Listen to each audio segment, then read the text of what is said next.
आप कोई भी चीज़ को हार्ड मत करो, इजी करो। और इजी वे यही है कि नाम जपते रहो, काम करते रहो, हर समय कृष्ण का ध्यान धरते रहो, अपने रथ को सुमारग लगाते चलो, कृष्ण गोविंद गोपाल गाते चलो।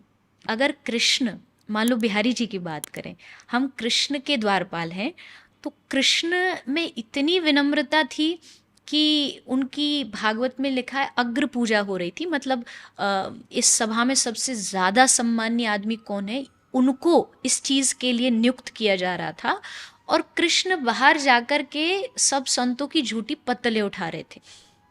तो इतनी विनम्रता वाले श्री कृष्ण हैं, और आप उनके नाम को आगे बढ़ा रहे हो, और वहाँ जाकर के अगर आप कुछ ऐसा दिखाते हो, ईगो दिखाते हो, आप शब्द बोलते हो, तो ये बहुत कहीं ना कहीं हर्टफुल होता है। तो ये तो हो गई उनकी बात। एंड सेकंड थिंग, अगर हमें ऐसा कुछ एक्सपीरियंस हो गया है, कभी ऐसा कुछ लगता है, तो ये सोच लेना चाहिए कि शायद भगवान हमारी परीक्षा ले रहे हैं। कभी उसके लिए गलत नहीं सोचना चाहिए, नहीं तो फिर क्या होगा, वृंदावन गए और किसी ब्रजवासी के लिए या किसी मंदिर के पुजारी के लिए गलत सोच लिया, तो फिर अपराध लग जाता है। तो हमें ये सोचना चाहिए भगवान शायद मुझको, जैसे वो कुम्हार घड़ा को ठोक ठोक के देखता है ना कि कच्चा है कि पक्का है, तो भगवान मेरी परीक्षा ले रहे हैं कि देखता हूँ कितना सहन कर सकता है। तो ये सोचोगे तो फिर उनकी गलतियाँ नज़रअंदाज कर जाओगे और समझोगे भगवान की इच्छा है।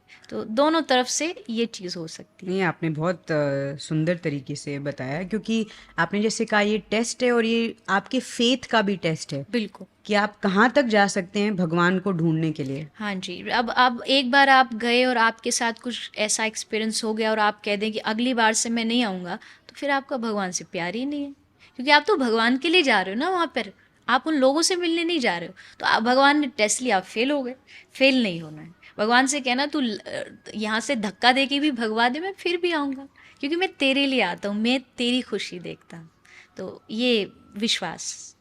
और हम अपनी ज़िंदगी ऐसे कैसे जी पाएँ कि जब वो टाइम आए, the moment of death and also the moment of reckoning way you meet your maker, जब आप अपने भगवान से मिलें, कि आप गर्व से कह पाएँ कि मैंने वो ही किया जो आप मुझसे चाहते थे। तो हम अपनी ज़िंदगी को ऐसे कैसे पाथ को हम बनाएं जैसे कि हम वो ज़िंदगी जी पाएं। और इसलिए भी क्योंकि अभी ये जनवरी है, तो सब लोग यही सोच रहे हैं भाई 2024 रेजोल्यूशन क्या बनाएं, अपनी ज़िंदगी में क्या क्या चेंजेस लाएं।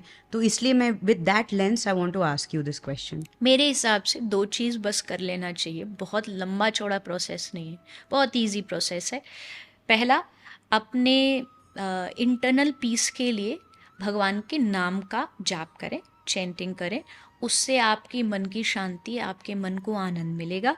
एंड सेकंड थिंग, कोई ना कोई एक सेवा से जुड़ जाएं, कोई भी एक सर्विस हो, तो एक ह्यूमैनिटी जो है वो आपकी सर्व हो जाएगी, और आप आपके लक्ष्य को भी पूरा कर रहे हो। दोनों चीज़ पैरेलल में चलेंगी। तो आप कभी भी भगवान से, कभी भी किसी भी टाइम भगवान बुला ले, तो आप एकदम दिल से कहोगे कि हाँ, मैं कथा में बोलती हूँ कि जिस बच्चे का होमवर्क कंप्लीट नहीं होता वो डरता है, पर जिसका कंप्लीट है वो तो एकदम छाती चौड़ के स्कूल में जाता है कि भाई कभी भी चेकिंग हो जाए, मेरा कंप्लीट है।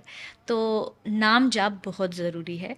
अगर कोई चाहता है, नया साल है, रेजोल्यूशन ले, वैसे तो हम रेजोल्यूशन लेते हैं फिर वो कब कहाँ गायब हो जाता है पता नहीं।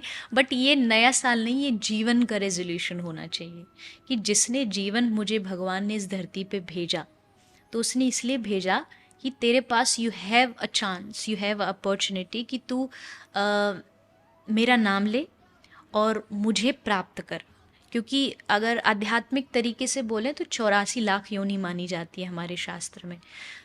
तो उस 84 लाख में से केवल एक ह्यूमन लाइफ ऐसी है जो आपको भगवान तक पहुंचाती है।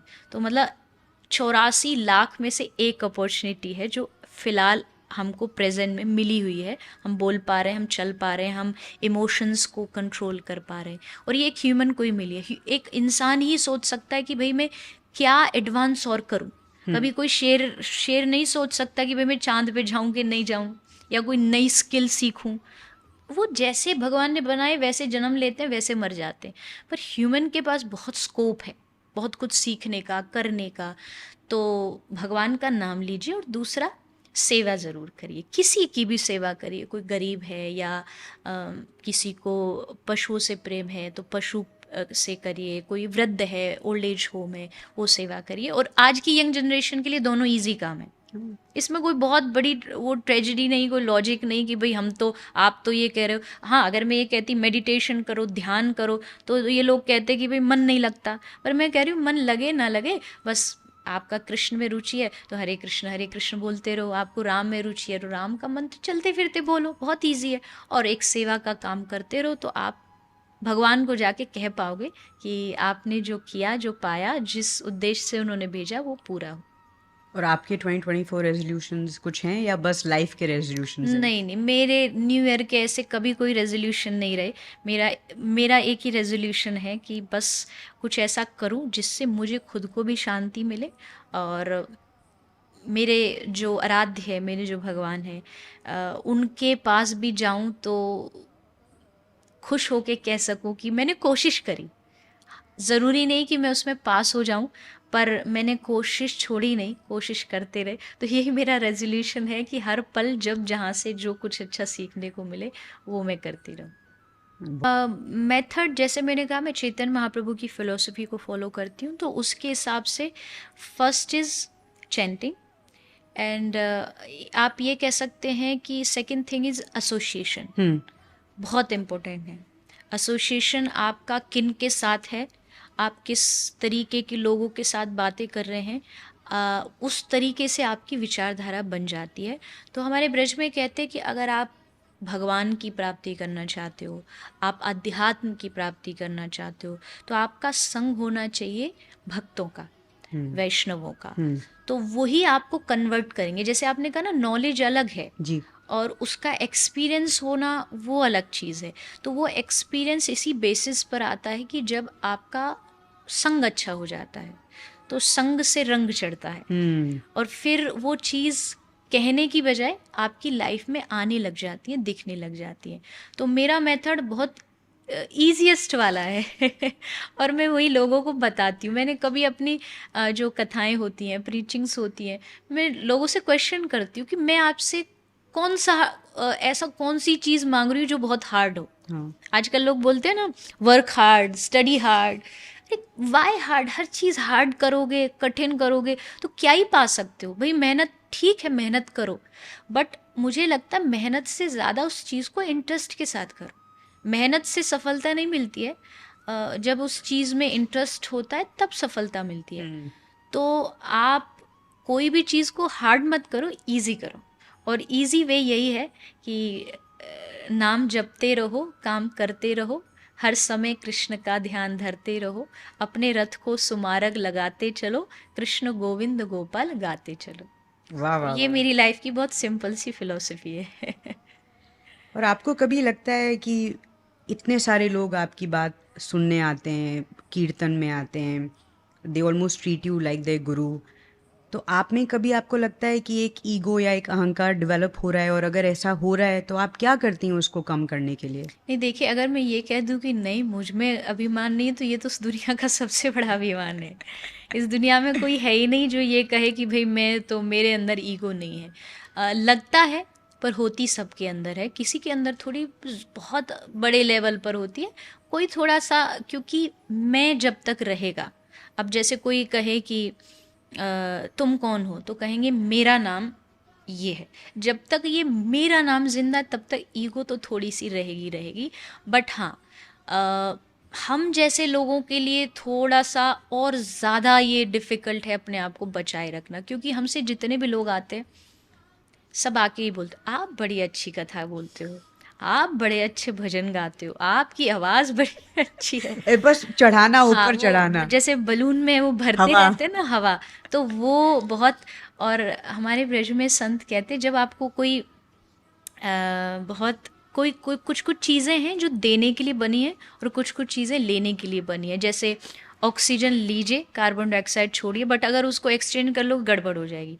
तो निंदा मतलब बुराई, ये लेने के लिए बनी है और प्रशंसा देने के लिए बनी है। बट हम उल्टा करते हैं, हम निंदा करने में हमको अच्छा लगता है, किसी की बुराई करने में, ट्रोलिंग करने में कितना मज़ा आता है, कितना उसके लिए बोल दो सोशल मीडिया पे जाके तुम कौन होते हो और तुम तो बहुत बुरे हो लेकिन निंदा लोगे जितना उतना अच्छा होगा, प्रशंसा करोगे वो अच्छा होगा।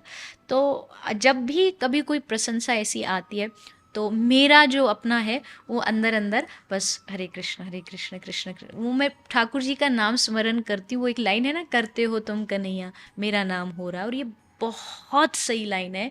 इस बात को समझना कि अभी बात कर रहे हैं, अगले सेकंड अगर उसने चाहा तो चलते चलते आवाज़ बंद कर सकता है, उसमें इतनी ताकत है। आवाज़ मतलब आत्मा निकल सकती है, और इसी क्षण यहाँ हो सकता है कि भाई कुछ भी हो जाए नेक्स्ट सेकंड में, कि ये तो गया। तो इट मीन्स मेरी शक्ति नहीं है।